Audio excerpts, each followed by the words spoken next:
Welcome to Lead Today with me, Kalina. Let's talk leadership.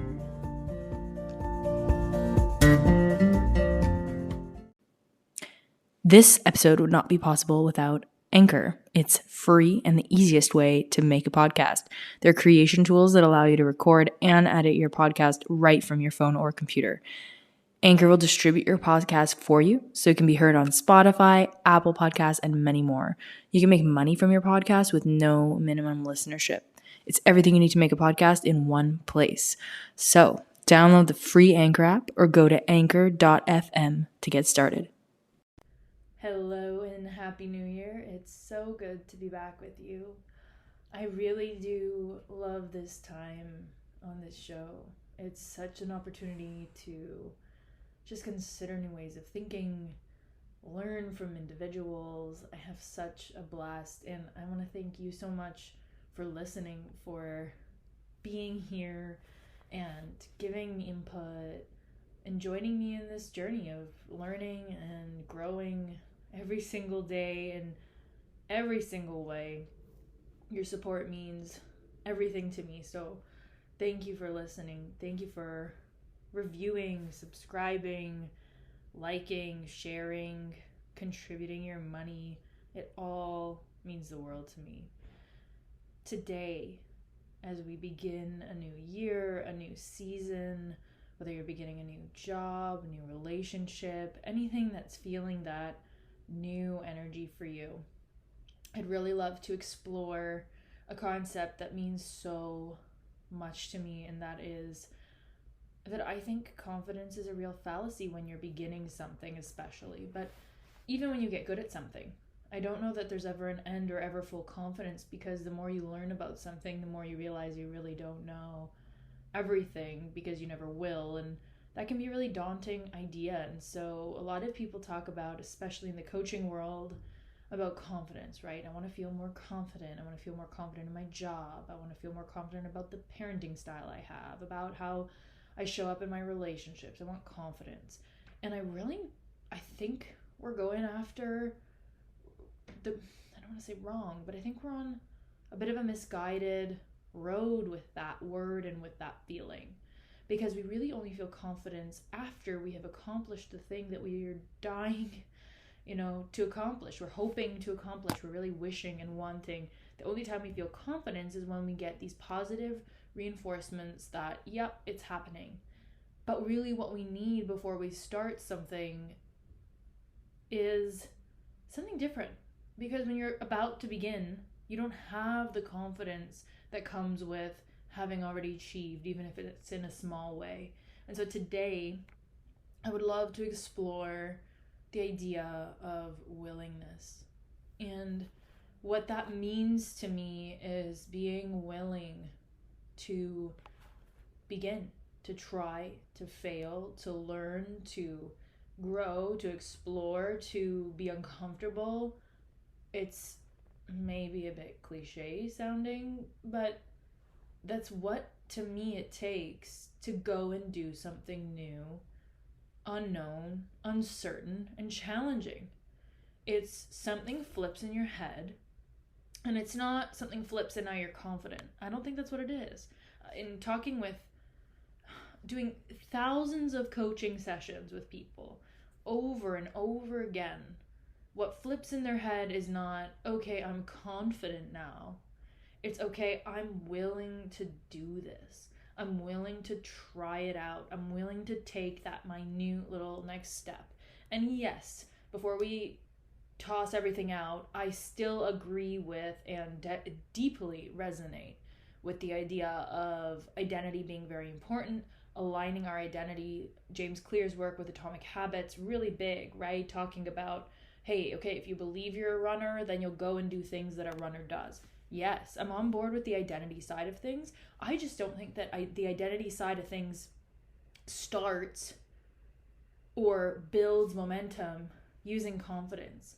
The two words that I think we overuse and misuse are confidence and motivation, because we don't necessarily feel motivated all the time. If you want more on that, Mel Robbins' work is really great, right? She just talks about how motivation is sort of garbage, is what she says.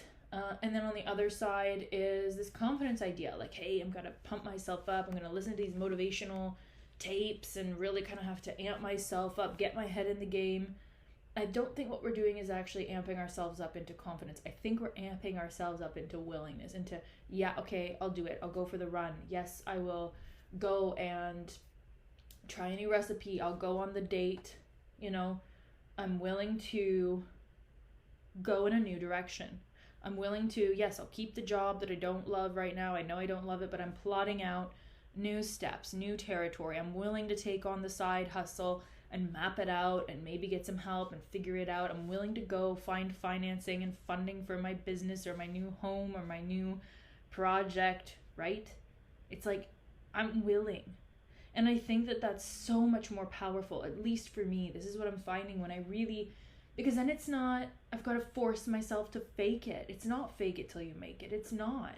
It's, I'm willing to look, imperfect. I'm willing to do this wrong.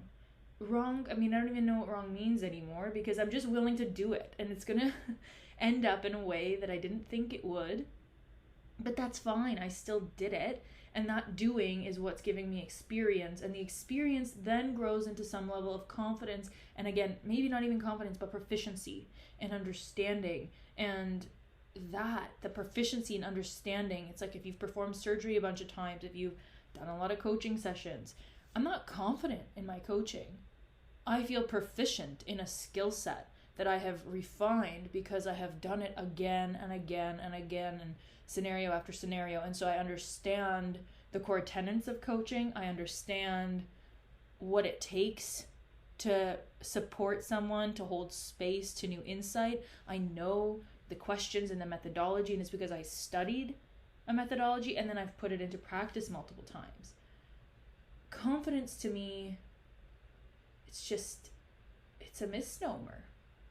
So how do you bring willingness? For me, in my health and my body this year and ongoing, has been looking at my menstrual cycle, looking at my fertility, looking at my feminine body and the wonders that being a woman bring to my human experience, and being willing, so willing to dive into research and getting support and speaking with professionals and experimenting with my body and seeing what works and feeling devastated. I'm willing to feel devastated. I'm willing to try something, feel devastated, and try again.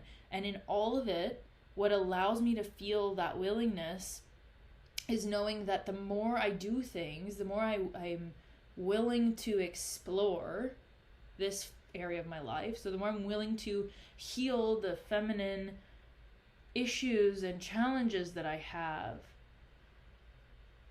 the more faith I have in my body, the more faith I have and trust that I have in myself. Because the more things I try, the more things I've explored and understood, and hey, this food versus this food and this skin treatment or that supplement, the more I know for myself, the more I trust myself, my judgment, and feel with awareness what my body needs. Like, hey, I need more rest. Like, for me, even hearing those cues is so difficult. Like, I didn't even know. I've healed my period pain now to a point where it's absolutely manageable. I can actually do things, which was never possible. And it's because I've spent 20 years healing my body, healing and figuring out my body. And yes, there are ways to do that faster. And if you can find the right support, which I think is a big thing, then, all the power to you. Definitely getting support is a huge deal. But the core sentiment I want to share is this willingness to not settle, not take the status quo, not just say, this is what I'm stuck with in my health arena forever. It's a willingness. I'm not confident. I'm willing to explore. And so that's the reframe, I think, that we could all use, especially when it's like, I don't feel motivated. This new year started. It's already, it's already going and I'm not ready for it. I've had so many conversations, so far with people saying, I don't feel ready for 2022. And I think that's a similar sentiment that we have with so many things that are new. I don't feel ready to be a parent. I don't feel ready to be married. I don't feel ready to date. I don't feel ready. And everybody's walking around saying, do it before you're ready. I see it. I'm seeing it everywhere. Do it before you're ready. That feels pushy to me. And do it before you're ready. How do you wrap your head around that if you're sitting there going, I don't want to? And I think the key to this equation is what I've been saying, which is willingness. It's, okay, maybe I don't want to jump into full-on entrepreneurship. What are you willing to do? Like, what are you willing to do? And you sit there, you go, okay, I'm not willing to fully quit my job, but maybe I could start an Etsy store and just sell a couple things of what I've made, my paintings, my whatever. Maybe I'll just sell a few. Yeah, I'm willing to kind of, spend a day a week on this. Hey, okay, that's what you're willing to do right now. That's what you feel is available. And yes, as a coach, we are here to kind of say, okay, well, what else? And what else is possible, right? And we look to expand your thinking. So if you think that, 1 day a week is possible, but maybe 3, and you're just kind of selling yourself short, sure, right? Like, let's explore what's really that upper limit. And is that upper limit even what you want, right? Just because you can do something doesn't mean you should, gosh, that word, but doesn't mean you should do it, right? So what are you willing to do? And willing means in alignment with your vision, in alignment with your values, in alignment with how you're feeling now. And willing doesn't mean what can you do, right? What are you capable of? They're two different things. And I want to really make this distinction, because willingness is about what feels open and expansive and maybe uncomfortable, but it's not burnout and obligation and should and, oh yeah, this is like, I can, push 11 out of 10. Well, hey, if you do that long enough, you will burn out. Something will happen of some sort to slow you down if you're not in alignment with really what your pace and your speed is authentically. And again, your 11 out of 10 effort might be someone's 8 out of 10, and you have skills that they don't, and that's what the game of life is, I think, is that you're meant to put your best skills and your best gifts to use in a way that feels aligned. Maybe not good all the time, because it will certainly feel uncomfortable. But you're like, yes, I'm willing to do this. I'm willing to go through the uncomfortable thing for my vision, for where I'm headed. I'm not necessarily confident, but I've set the intention, which means I'm willing. And those are two different energies to me, because if we try to push and force and jam and squeeze and get confident and get hard and get tough, like that's one way. But how does it feel while you're going through it? Is it aligned? Do you push yourself too hard to the point of burnout? What are the actual results? Are you even satisfied when you get the results? So many people, it's like, yeah, I gotta do this thing. I gotta get to this point. But always when we hit an achievement, right? There's always the next step. It's like, okay, now I've hit $100,000 a year. Now I need $1 million a year. Now I want to get to 1 billion people that I'm reaching, or there's always another level of mastery. And so if we only focus on that number or that specific metric, I think we lose sight a little bit of a true mission, which is what kind of impact do you want to be having on those 1 billion people, right? Yes, 1 billion, it's important, but it's like, you can reach 1 billion people through an email marketing campaign, but what did you really change in their lives? What is the change you're hoping to make and create in people's lives? So, if we go to money and career, since it seems to be naturally progressing there, right? It's like, what are you willing to do when it comes to building your career?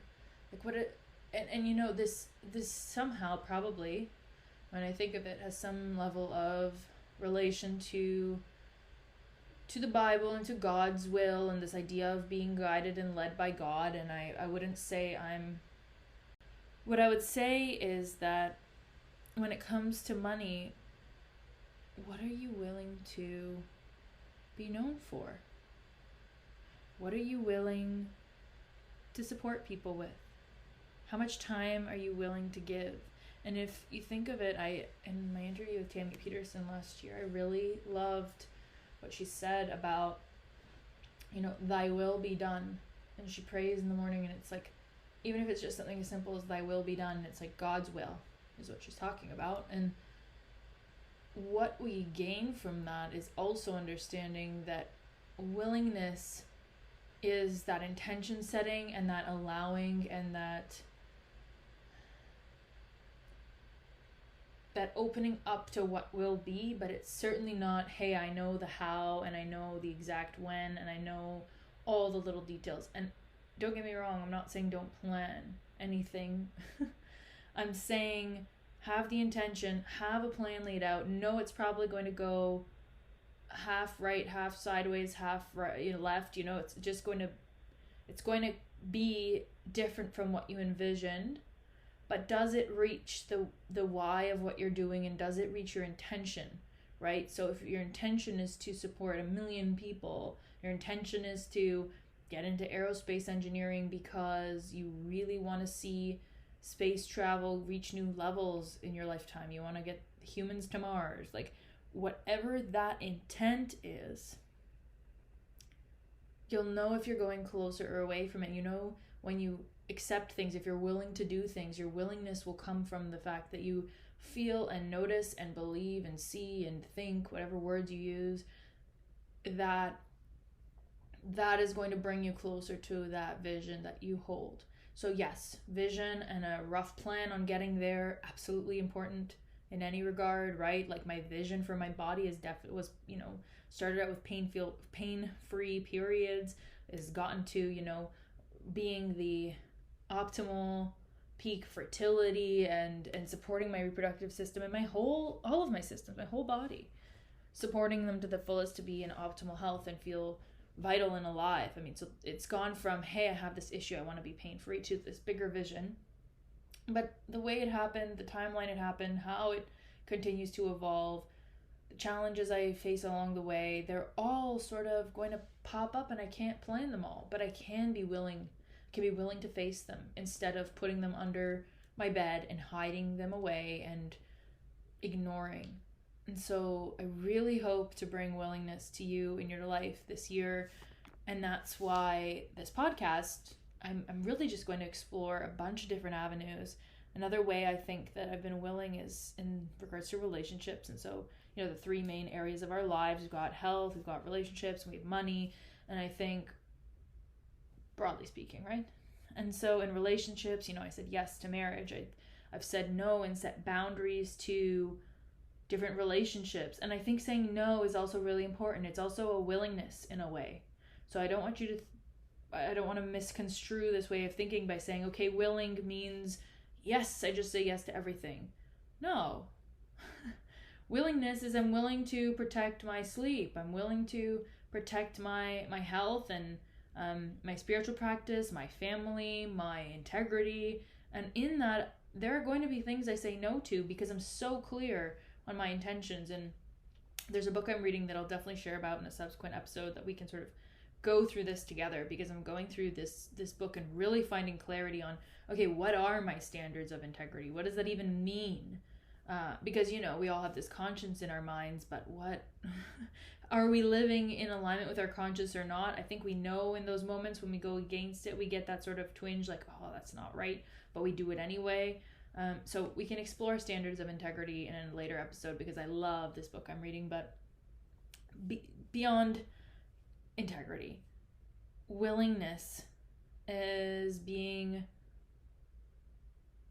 saying yes to exploring something, saying yes to examining your life and what's around it and new resources. And so instead of thinking, I've got to get confident enough to open my business, I've got to get confident enough to tell and strong enough to tell my partner how I feel, I'm worried about the blowback. What if I say this and they're not happy? What if I ask my boss for a raise and they don't, they disagree with me?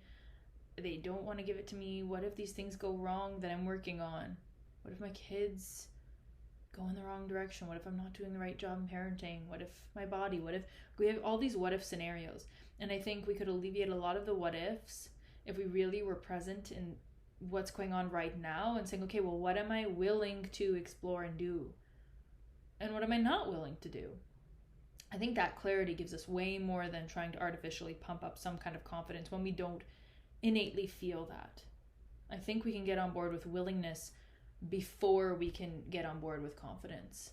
And so when we're talking about new beginnings, when we're talking about trying new things, or even just approaching a new day, forget a whole new project, forget a whole new life. Just you wake up and it's like, I've got a new day here. What am I going to do with this day? Given all the responsibilities I have, given all the things I've put my name to, signed up for, that I'm committed and responsible for, how am I going to approach this? And I think the willingness to enter your day and see how it unfolds and set an intention with a couple of words, a couple of values that you want to embody, and then being willing to tackle things head on, being willing to have difficult conversations is so much better than feeling confident or trying to fortune tell and know how the conversation is going to end up, or being certain. I mean, anybody that tries to sell certainty, I just think they're misleading. So what we're aiming for, in my opinion, is a willingness to be better, a willingness to learn, a willingness to grow. And I've seen that in my marriage. I've seen that with my health and my body. I've seen that with my business, and I've seen that with this podcast. I've seen that with using my strengths, figuring out what they are, figuring out how they change, realizing the role I want to embody in my family and my extended family, my role for my spirituality in my life, the way I want to approach people, the way I want, and clients. How do I want to be known in this world? What's my legacy? Which is what I've spent 3 years encapsulating in a book that feels ever-changing, which will be out this year, by the way. It is happening. I'm willing to put this out to the world. You're hearing it here first. This book is absolutely coming out to the world today. It is, if everything else works out, but I personally am so willing to release this to the world. And that's what I mean. I don't know how it's going to go. I'm not 100% confident that everyone's going to like it. I don't know how much money it's going to make. I don't know what the email campaigns will do or the book tour. I think what we've seen so much in the past while is I don't know how it's going to go. There's uncertainty, and so it's a big no. And I think maybe, just maybe, having the willingness to find out what's going to happen, to find out how it's going to go, being willing to see and experience and just try is such a beautiful first step to heading into anything new or existing. Hey, I'm willing to see this with new, fresh eyes. When I spent time away from my manuscript and then came back to it after my car accident, it's like, okay, this is scary to look at. Maybe I'm going to think it's ridiculous. And I read it, and parts of it I felt were not aligned with me anymore. But I was willing to have a look. So that's what I hope to pass on to you today. What are you willing to have a look at again? What are you willing to revisit? What are you willing to create? What are you willing to explore that's new? What are you willing to do in your day? What are you willing to learn? I think it's such a powerful shift. You don't have to be confident. You don't have to be sure. There doesn't have to be a prescribed route that you know is going to work out. There just has to be willingness for that next incremental step that you're going to take. That is, when you put your head up and you look at that broader vision, that step feels like it's heading toward that vision. And that's, in my opinion, all we can do. Hey, next step. Am I in alignment? Next step. And am I in alignment? Okay, go move to the left. Next step. Move to the right. Next step. Forward, backward, side. Like that's all that we're here for, is to just move toward that bigger calling and go one step at a time. So I want to thank you for spending this little moment of time with me today and being willing to look at different ways of thinking with me. And I would love it if you reviewed, liked, shared, subscribed to this show so that even more people can examine different ways of thinking and hopefully open up the possibilities and the different options that are available in their lives. So thank you. I wish you an amazing rest of your day, and I will be seeing you, hearing you, being with you again very soon.